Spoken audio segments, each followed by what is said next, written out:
नमस्कार, ये आकाशवाणी है। अभी आप अनुज कुमार शर्मा से समाचार सुनेंगे।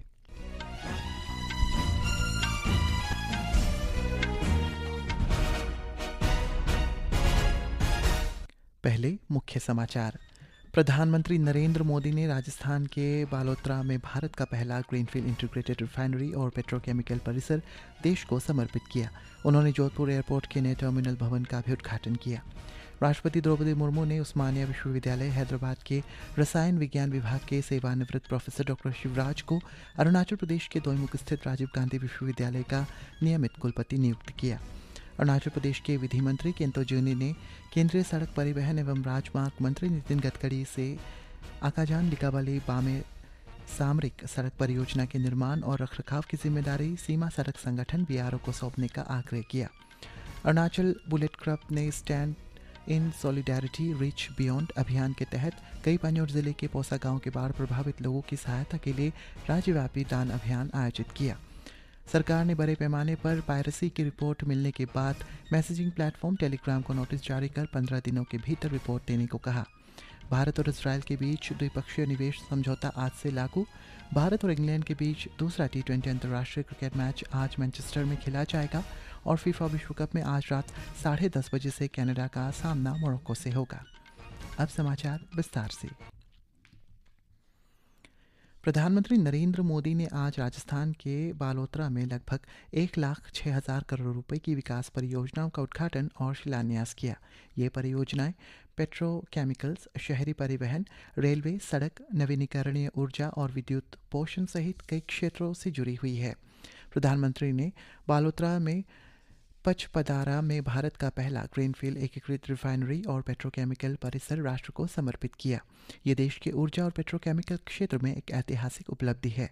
ग्रीनफील्ड रिफाइनरी और पेट्रोकेमिकल परिसर हिंदुस्तान पेट्रोलियम कॉरपोरेशन लिमिटेड और राजस्थान सरकार का संयुक्त उद्यम है।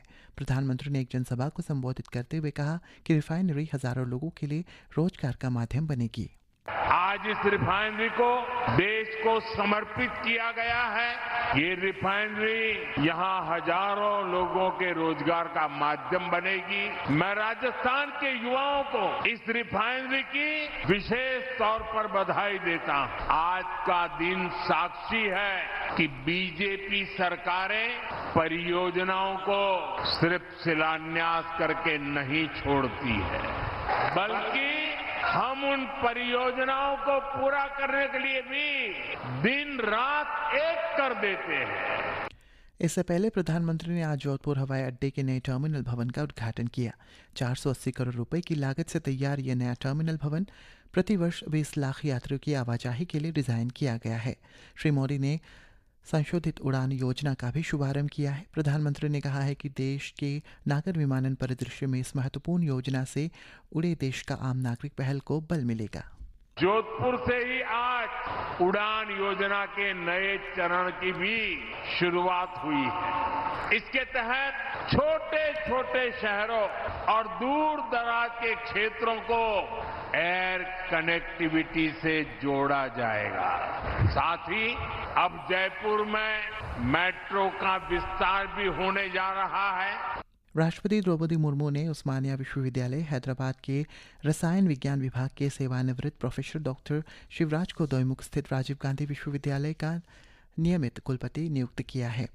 उच्च शिक्षा विभाग, शिक्षा मंत्रालय द्वारा गुरुवार को जारी अधिसूचना के अनुसार इस नियुक्ति के साथ विश्वविद्यालय में लगभग 2 वर्षों से जारी अनिश्चितता समाप्त हो गई है।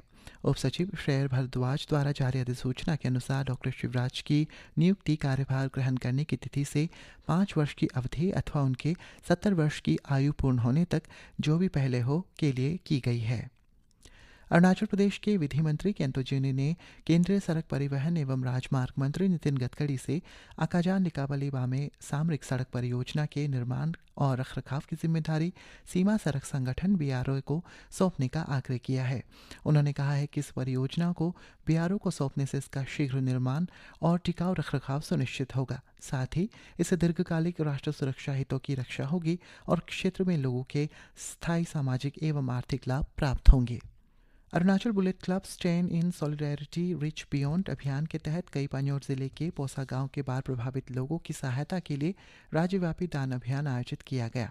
ये धन संग्रहण अभियान ईटानगर, होलोंगी, लिकावाली, पासीघाट, पांगन, बोलिंग, रोइंग, लोंगडिंग, चांगलांग, भालुकपोंग और शिलोंग में चलाया गया।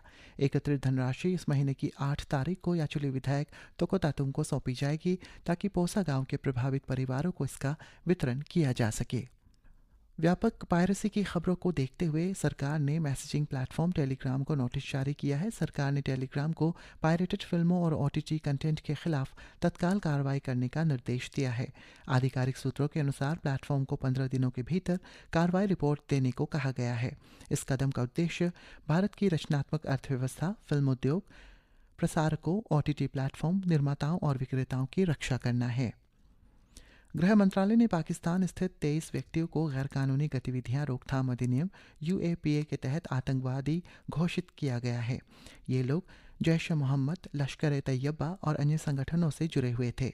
मंत्रालय ने कहा है कि देश और नागरिकों की सुरक्षा के लिए सरकार यह आतंकी मॉड्यूल को खत्म करने के लिए प्रतिबद्ध है। एक रिपोर्ट। गृह मंत्रालय द्वारा आज घोषित किए गए 23 आतंकवादियों में से 17 पाकिस्तान के जबकि 6 भारतीय नागरिक हैं। इस समय ये सभी नामित आतंकवादी पाकिस्तान और पाकिस्तान के कब्जे वाले जम्मू कश्मीर से अपनी आतंकवादी गतिविधि चला रहे हैं। ये आतंकवादी भारत विरोधी गतिविधियों, हथियारों की तस्करी, सीमा पार घुसपैठ, आतंकवादी संगठनों की मदद, धन जुटाने और आतंकियों की भर्ती जैसी गतिविधियों में शामिल हैं। इन व्यक्तियों को आतंकवादी घोषित किए जाने के बाद राष्ट्रीय जांच एजेंसी NIA इनकी आर्थिक गतिविधियों पर रोक लगा सकेंगी, हथियारों की खरीद बिक्री पर प्रतिबंध और उनकी संपत्तियां जब्त कर सकेंगी। वर्ष 2019 में गैर कानूनी गतिविधियां रोकथाम अधिनियम में संशोधन लागू होने के बाद से केंद्र सरकार अब तक 80 व्यक्तियों को आतंकवादी घोषित कर चुकी है। दीपेंद्र कुमार, आकाशवाणी समाचार, दिल्ली। भारत और इजरायल के बीच द्विपक्षीय निवेश समझौता BIA आज से लागू हो गया है। इस समझौते पर पिछले वर्ष सितंबर में नई दिल्ली में हस्ताक्षर किए गए थे। वित्त मंत्रालय ने बताया है कि यह समझौता द्विपक्षीय आर्थिक संबंधों को मजबूत करने और सुरक्षित तथा निवेश का अनुमानित वातावरण सुनिश्चित करने की दिशा में महत्वपूर्ण कदम है। मंत्रालय ने बताया है कि BIA से सीमा पार निवेश गतिविधियों में वृद्धि होने और भारत और इजरायल के बीच आर्थिक साझेदारी को और मजबूती देने की उम्मीद है।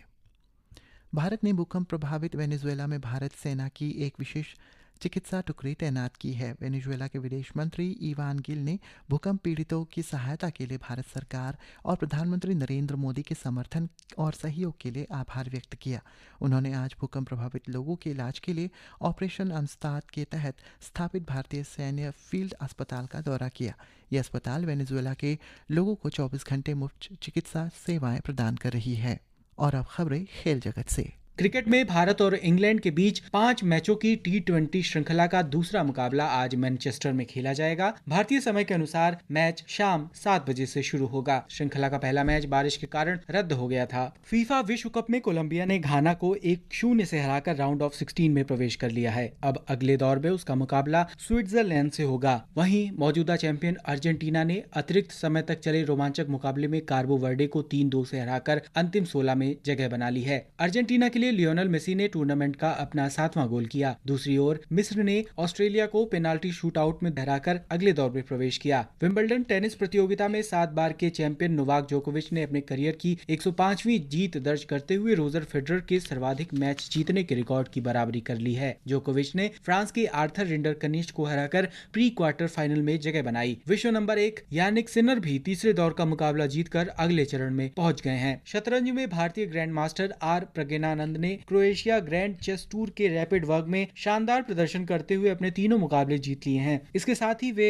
फ्रांस के अली रेजा फिरोजा के साथ संयुक्त रूप से शीर्ष स्थान पर पहुंच गए हैं। वहीं मौजूदा विश्व चैंपियन डी गुकेश अपने तीनों मुकाबले ड्रॉ खेलने के बाद शीर्ष खिलाड़ियों से 2 अंक पीछे हैं। ईरान के पूर्व सर्वोच्च नेता अतुल्या सैयद अली खामेनेई को तेहरान में सुपुर्द खाक करने के 6 दिन के राजकीय कार्यक्रम की तैयारियां चल रही है। ईरान के वरिष्ठ नेताओं, सैन्य कमांडरों और विदेशी गणमान्य व्यक्तियों ने तेहरान में ग्रैंड मौसल्ला में अयातुल्ला अली खामेनेई को श्रद्धांजलि अर्पित की।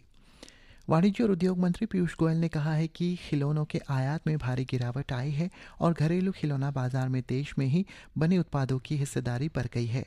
नई दिल्ली में आयोजित 17वें टॉय बिज इंटरनेशनल B2B एक्सपो को संबोधित करते हुए श्री गोयल ने कहा कि भारतीय खिलौना निर्माता राष्ट्र निर्माण में महत्वपूर्ण योगदान दे रहे हैं। इसी के साथ ये समाचार बुलेटिन समाप्त हुआ। नमस्कार।